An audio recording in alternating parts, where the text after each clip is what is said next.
بسم اللہ الرحمن الرحیم۔ محترم سامعین، مناظرین اور پیارے ویورز، السلام علیکم ورحمۃ اللہ وبرکاتہ۔ امید ہے کہ اللہ تعالیٰ کے فضل و کرم سے خیریت سے ہوں گے۔ اللہ تعالیٰ آپ کو آپ کے اہل خانہ کو ہمیشہ اپنے زمان میں رکھے، راہ ہدایت و نجات کے سلسلے کا ولاگ القرآن و حدیث کا آغاز کرتا ہوں۔ شروع کرنے سے پہلے گزارش ہے کہ اگر آپ نے ابھی تک میرے یوٹیوب چینل کو سبسکرائب نہیں کیا تو سبسکرائب کر کے لائک کر کے بیل آئیکن کو ضرور پریس کر لیں اور دوستوں سے بھی شیئر کر لیں، اس کا یقیناً آپ کو دوہرا اجر ملے گا۔ تو شروع کرتے ہیں آج کا القرآن و حدیث۔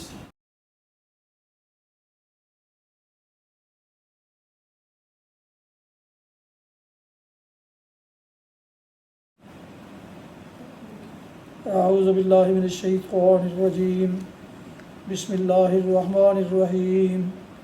اتبع ما اوحی الیک من ربک لا الہ الا هو واعرض عن المشرکین ولو شاء اللہ ما اشرکوا وما جعلناک علیہم حفیظا وما انت علیہم بوکیل ولا تسبوا الذین یدعون من دون اللہ فیسبوا اللہ عدوا بغیر علم کذلک زینا لکل امۃ عملہم ثم الی ربہم مرجعہم فینبئہم بما کانوا یعملون۔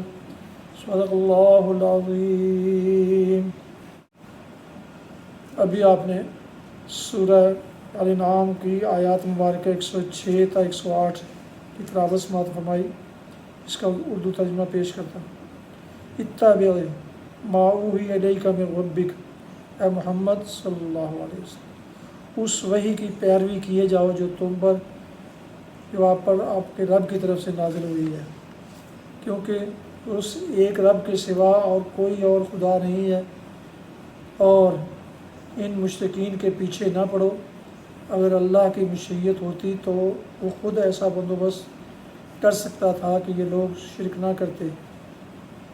آپ کو ہم نے ان پر پاسبان مقرر نہیں کیا ہے اور نہ آپ ان پر حوالہ دار ہو۔ اور اے ایمان لانے والو، یہ لوگ اللہ کے سوا جن کو پکارتے ہیں انہیں گالیاں نہ دو، کہیں ایسا نہ ہو کہ یہ شرک سے آگے بڑھ کر جہالت کی بنا پر اللہ کو گالیاں دینے لگیں۔ ہم نے تو اسی طرح ہر گروہ کے لیے اس کے عمل کو خوشنما بنا دیا ہے، پھر انہیں اپنے رب ہی کی طرف پلٹ کر آنا ہے، اس وقت وہ انہیں بتا دے گا کہ وہ کیا کرتے رہے ہیں۔ تلاوت کی گئی آیات مبارکہ کی تفسیر۔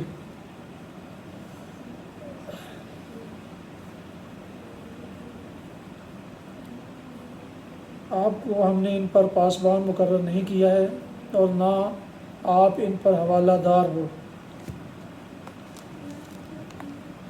مطلب یہ ہے کہ آپ داعی اور مبلغ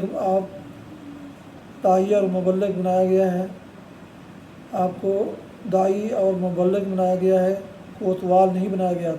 آپ کا کام صرف یہ ہے کہ لوگوں کے سامنے اس روشنی کو پیش کر دو اور اظہار حق ادا کرنے میں اپنی حد تک کوئی کسر اٹھا نہ رکھو۔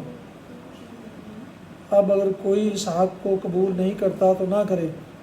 آپ کو نہ اس کام پر معمور کیا گیا ہے کہ لوگوں کو حق پرست بنا کر ہی رہو، اور نہ آپ کی ذمہ داری و جواب دہی میں یہ بات شامل ہے کہ آپ کے حلقہ نبوت میں کوئی شخص باطل پرست نہ ہو جائے۔ لہذا اس فکر میں خود مختار خواہ مخواہ اپنے ذہن کو پریشان نہ کیجیے کہ اندھوں کو کس طرح بینا بنایا جائے اور جو آنکھیں کھول کر نہیں دیکھنا چاہتے انہیں کیسے دکھایا جائے۔ اگر فی الواقعہ حکمت الہی کا تقاضا یہی ہوتا کہ دنیا میں کوئی شخص باطل پرست نہ رہنے دیا جائے تو اللہ کو یہ کام آپ سے لینے کی کیا ضرورت تھی؟ کیا اس کا ایک ہی تکوینی اشارہ تمام انسانوں کو حق پرست نہ بنا سکتا تھا؟ مگر وہاں تو مقصود دوسرے سے یہ ہے ہی نہیں، مقصود سرے سے یہ ہے ہی نہیں۔ مقصود تو یہ ہے کہ انسان کے لیے حق اور باطل کے انتخاب کی آزادی باقی رہے، اور پھر حق کی روشنی اس کے سامنے پیش کر کے اس کی آزمائش کی جائے کہ وہ دونوں چیزوں میں سے کس کو انتخاب کرتا ہے؟ بس تو آپ کے لیے صحیح طرز عمل یہ ہے کہ جو روشنی تو آپ کو دکھائی گئی ہے اس کے اجالے میں سیدھی راہ پر خود چلتے رہیے اور دوسروں کو اس کی دعوت دیتے رہیے۔ جو لوگ اس دعوت کو قبول کر لیں انہیں سینے سے لگائیے اور ان کا ساتھ نہ چھوڑیے، خواہ وہ دنیا کی نگاہ میں کیسے ہی حقیر ہوں، اور جو اسے قبول نہ کریں ان کے پیچھے نہ پڑیں۔ جس انجام بد کی طرف وہ خود جانا چاہتے ہیں اور جانے پر مصر ہیں، اس کی طرف جانے کے لیے انہیں چھوڑ دیں۔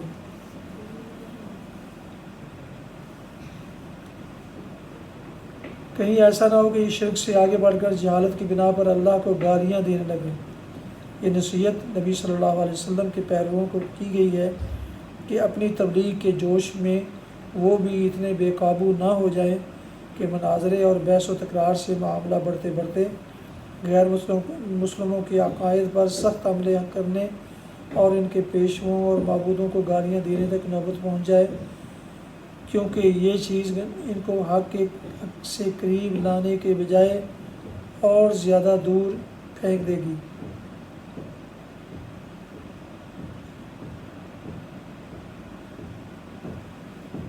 ہم نے تو اسی طرح ہر گروہ کے لیے اس کے عمل کو خوشنما بنا دیا ہے۔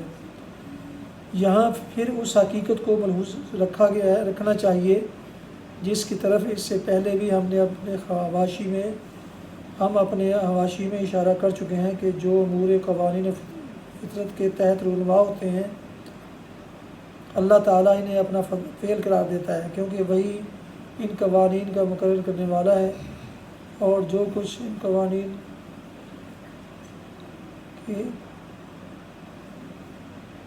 کے تحت رونما ہوتا ہے وہ اسی کے امر سے رونما ہوتا ہے۔ جس بات کو اللہ تعالیٰ یوں بیان فرماتا ہے کہ ہم نے ایسا کیا ہے، اسی کو اگر ہم انسان بیان کریں تو اس طرح کہیں گے کہ فطرتاً ایسا ہی ہوا کرتا ہے۔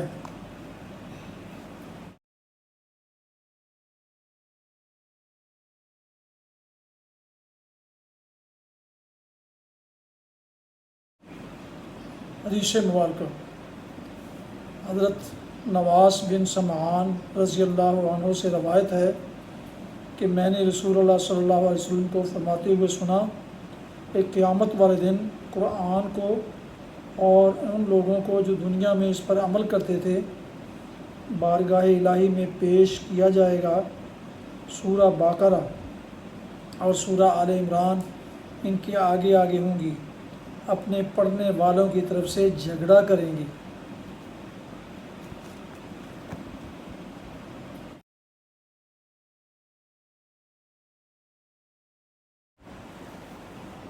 پیارے ویورز، ناظرین سامعین، یہ تھا آج کا راہ ہدایت و نجات کے سلسلے کا ولاگ القرآن و حدیث، جس میں آج سورہ انعام کی آیات مبارکہ 106 تا 108 کی تلاوت، ترجمہ اور تفسیر بیان کی گئی۔